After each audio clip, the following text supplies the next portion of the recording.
Hola, ¿qué tal? Bienvenidos a esta emisión de Moliendo Café, el espacio de opinión del canal 81 de Telmex en Pereira y el área metropolitana para continuar nuestro diálogo sobre asuntos de ciudad-región y en este caso un componente que pasa por la educación en distintos matices y niveles. Se trata de la lúdica, el juego, la posibilidad de aprovechar las experiencias y los instrumentos que éste brinda para mejorar las condiciones de aprendizaje, el ambiente en el aula y por lo tanto los resultados de la calidad de la educación en general. Para eso hemos invitado hoy al profesor investigador de la Universidad Libre de Pereira, Carlos Alberto Jiménez, autor de numerosos libros en los que desarrolla desde distintas perspectivas ese papel de la lúdica en el desarrollo del conocimiento y sus aportes al ambiente educativo. También es profesor del Colegio Alfonso Jaramillo y queremos agradecerle, Carlos Alberto, su atención hoy para acompañarnos en Moliendo Café. Muchísimas gracias, Gustavo, por esta invitación y espero de pronto poder compartir con usted quizás toda mi vida que ha sido en un ambiente escolar. Y está con nosotros también el periodista cultural del Canal 81, Alejandro Patiño Sánchez. Alejandro, muy amable por la compañía. Buenas noches, Carlos. Buenas noches, Gustavo. Antes de entrar en materia, como siempre, los invitamos a contemplar el siguiente informe que nos ayuda a encontrar algunos hilos de la conversación. Una de las muchas críticas que se le hacen a nuestro modelo educativo, hasta ahora incapaz de enfocar sus métodos a la creación de buenos profesionales que a su vez sean buenos seres humanos, está enfocada a desnudar el carácter vertical e impositivo de esos instrumentos como el causante de la reproducción de unas formas de poder, en donde la comunicación solo fluye de manera vertical, dando como resultado unos individuos muy obedientes, capacitados para recibir y replicar instrucciones, pero con bastantes limitaciones a la hora de utilizar el pensamiento crítico y poner en juego las facultades de la imaginación para transformar su entorno. Esa realidad ha dado lugar a los llamados sujetos psicorrígidos, bastante eficaces en el cumplimiento de las tareas asignadas, pero incapacitados para asumir y aprovechar los cambios del mundo en beneficio de sus funciones y de su condición personal. En ese escenario ha hecho carrera toda una concepción de la enseñanza basada en el juego como vía de conocimiento. Estudios sucesivos sobre el comportamiento del cerebro y sobre la forma como los niños descubren el mundo y se incorporan a él han dado como resultado una serie de innovaciones que nos invitan a pensar con el talante siempre abierto y receptivo de quienes acaban de nacer. Solo de esa manera, nos dicen los expertos y los defensores de esa idea, podremos derribar las barreras edificadas durante siglos por una concepción de la educación centrada en la obediencia, la memorización automática y en los para muchos perniciosos métodos de permisos y castigos. En el ámbito regional, el docente e investigador Carlos Alberto Jiménez ha dedicado buena parte de su vida académica a las exploraciones de las posibilidades del juego como camino para ampliar la capacidad cognitiva de la mente, al tiempo que alimenta la construcción de recursos didácticos dirigidos a ayudarnos a entender que se puede llegar al conocimiento por caminos distintos a los establecidos. El resultado de su tarea está consignado en varios libros y en cantidad de conferencias ofrecidas en congresos, seminarios y simposios ofrecidos a nivel local, nacional e internacional. El resultado más visible consiste en haber puesto a pensar a docentes, padres de familia, investigadores, periodistas y por supuesto a sus propios estudiantes, en lo mucho que hemos perdido desde el día que olvidamos aquel consejo de que jugando también se aprenden. Sigan ustedes en estudio. Estamos en Moliendo Café con el investigador y docente, sobre todo docente Carlos Alberto Jiménez y con el periodista cultural del Canal 81, Alejandro Patiño. Y antes de empezar esta charla sobre todos esos universos explorados por nuestro invitado en relación con la lúdica, la estructura del cerebro, las posibilidades de desarrollo, hay que decir que a usted lo recordamos como profesor de química. En un momento determinado de su historia, ¿verdad? ¿Es la química una forma del juego o qué cosas le permitieron empezar a dar esos saltos que después lo condujeron a investigar a mayor profundidad sobre todas esas relaciones entre el juego y las posibilidades de conocimiento. Sí, inclusive al usted plantear que fue profesor de química, pues me viene a la mente un recuerdo que fue quizás el que originó todo mi cambio como maestro.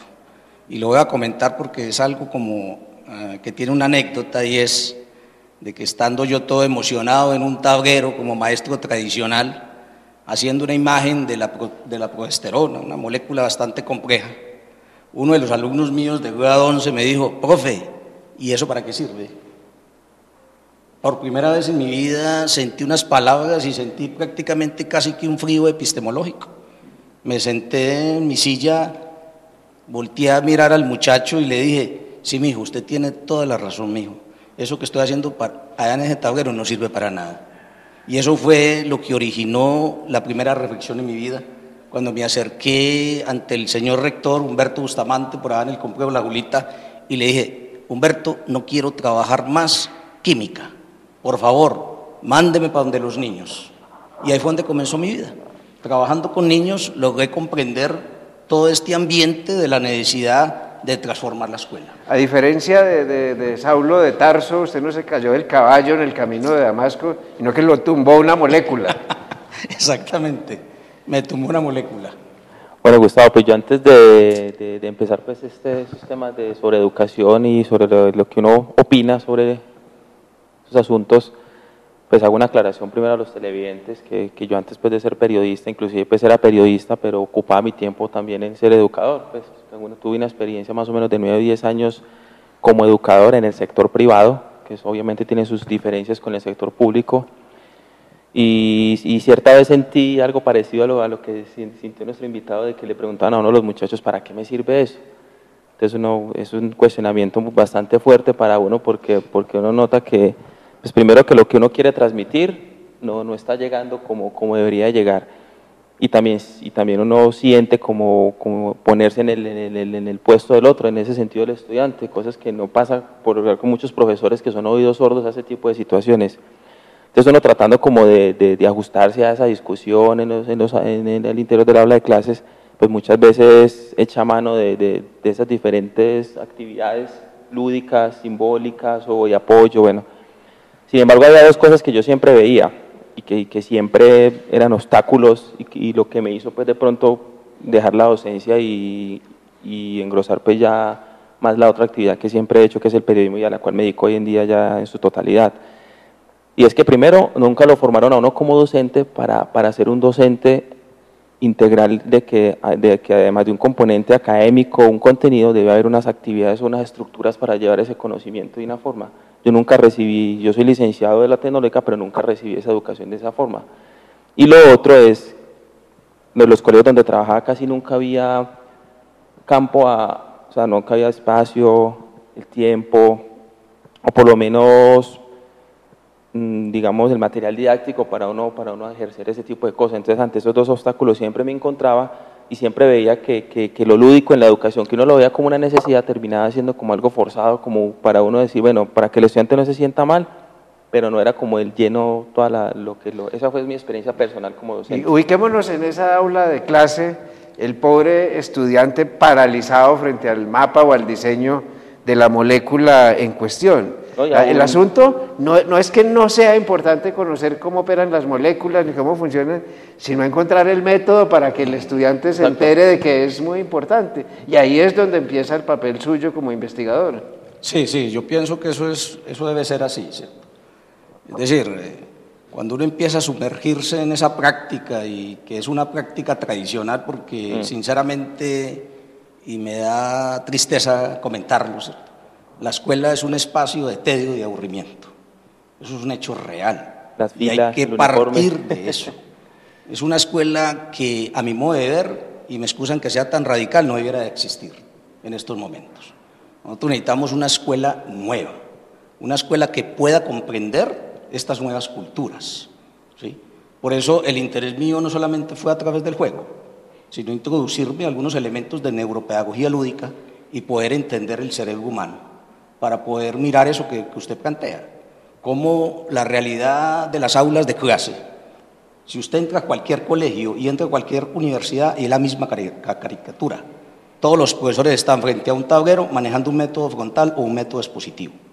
Y eso, hablemoslo en términos teóricos, no funciona para nada. Lo que memoriza el alumno no demora más de 2 meses, lo dice Joseph Novak. Si es sobreaprendido, como la enseñanza de las matemáticas, dura 1 año. O sea, esa es una información que no funciona. Entonces, cuando uno mira el cerebro y empieza a entender que el cerebro no es un procesador de información, ni un computador como han creído muchas personas, sino que el cerebro es un órgano social, como lo planteo yo, que necesita del juego y del abrazo, y que se encarga es de procesar significados atravesados por las emociones, la cosa cambia. Es decir, el maestro que dicta información o dicta contenidos, me excusan lo que voy a decir, no está haciendo nada. Es que quiero traer aquí a la memoria una anécdota, no sé si ustedes recordarán, y algunos televidentes con seguridad, cuando Garry Kasparov, el gran campeón de ajedrez de la antigua Unión Soviética, fue derrotado por unas computadoras, Blue Deep, era el nombre de la computadora. Se empezó a hablar de inteligencia artificial y eso hubo debates, foros, revuelo en todo el mundo, hasta que llegó alguien, creo un profesor, a poner las cosas en su sitio. Dijo, no señores, un momentico, guardemos las proporciones, aquí no estamos hablando de inteligencia artificial, porque es que la diferencia fundamental es que Garry Kasparov estaba jugando ajedrez. Ninguna computadora puede jugar ajedrez, en el sentido, supongo yo, que usted le ha querido dar a toda su exploración de la estructura del cerebro, en fin, y sus relaciones con la lúdica. Una computadora reproduce un programa para jugar ajedrez, pero no tiene imaginación, no tiene la inventiva, no puede menos emociones. Y no emociones, que es el valor agregado que tenemos los seres humanos y que hay que explorar en las aulas. Claro, claro. Y eso es un hecho real. Por eso cuando yo me sumergí a la lúdica, es otro gran error de la mayoría de la gente cuando se mete a este universo, que siempre la relaciona con el juego. Y yo siempre he planteado, todos los juegos son lúdicas, pero la lúdica no se reduce a la pragmática del juego. La lúdica es más bien una dimensión transversal. ¿Transversal en qué sentido? En que es inherente al ser humano. O sea, atraviesa la vida en el contexto cotidiano. Y atravesar la vida en el contexto cotidiano significa que no son actividades, no son talleres, no es una disciplina ni una nueva moda, sino que es algo que, si hago yo, que es algo óntico, es decir, que es parte de la vida. O sea, la lúdica no es un proceso, es toda la existencia humana. Y hablar de la existencia humana implica hablar de cantidad de factores que tienen que ver con la chanza, con el sentido del humor, con el amor, con el afecto, ¿sí?, con las ensoñaciones, con infinidad de hechos que atraviesan la lúdica. Pero hay un elemento fundamental que los maestros no han entendido, y es que juegan, pero ligan el juego con la evaluación. Y cuando la evaluación está sumergida en la misma lúdica, la lúdica desaparece. Lo mismo que yo también planteo, yo no puedo jugar en un ambiente reglado, como es una escuela formal. O sea, una cosa son las características del juego en un espacio libertario como el que usted vivió cuando era muchacho, y otra cosa es un juego forzado, didáctico, como algunos maestros quieren hacerlo dentro de las aulas. ¿Sí? Entonces, yo resumo eso, porque la misma, y lo dice Duvignon, que es un francés, ahí no hay estructuras dentro del juego, es un juego libre, como el juego de Alicia en el País de las Maravillas, como el planteamiento de Carol, ¿cierto? Cuando de un mazo, o de un flamenco, o de un erizo que se mueve, ahí no hay reglas. Bienvenidos sean los juegos no reglados, y no los reglados que maneja Calois o que maneja nuestro amigo Mocus, por decir. Es que aquí, Alejandro y amigos televidentes, aparece una figura, y vamos a estar referenciando muchas anécdotas, porque hay algo en el aula que yo particularmente decidí bautizar como el síndrome de la sociedad de los poetas muertos, y es un poco esa trampa. Sí. Como a nosotros nos gusta copiar todo, las modas, la esencia de las cosas se convierte en una moda. Ustedes recordarán aquella película protagonizada por Robin Williams, donde un maestro desbarata la clase, y nosotros nos quedamos, por lo menos a este lado del mundo, en eso, en la imitación. Entonces tenemos que pararse en una silla en mitad del aula o empezar a proferir gritos, ya es toda una revolución al interior del conocimiento. Entonces ha habido una trampa también muy peligrosa allí. Sí, es que yo entiendo lo de, es totalmente claro el concepto de eso, como un homo ludens, como el lúdica, como algo muy general, algo casi que define al ser humano en muchas de sus potencialidades y que obviamente el sistema tradicional educativo ha dejado a un lado. Yo creo que hasta muchas veces lo ha estirpado, lo ha querido sacar de la misma dimensión del ser humano. Hay otro factor ahí, y es la relación de la lúdica con el niño. Creen que solamente se puede hacer clases o direccionar la educación en ese sentido cuando son niños, entonces llegan a bachillerato, cambia totalmente. Uno ve que los profesores de primaria o las profesoras por lo menos son mucho más cuidadosas en ese sentido de transmitir esos conocimientos de esa forma, pero llega al bachillerato y es totalmente una clase tradicional, y la universidad pues ni qué decir.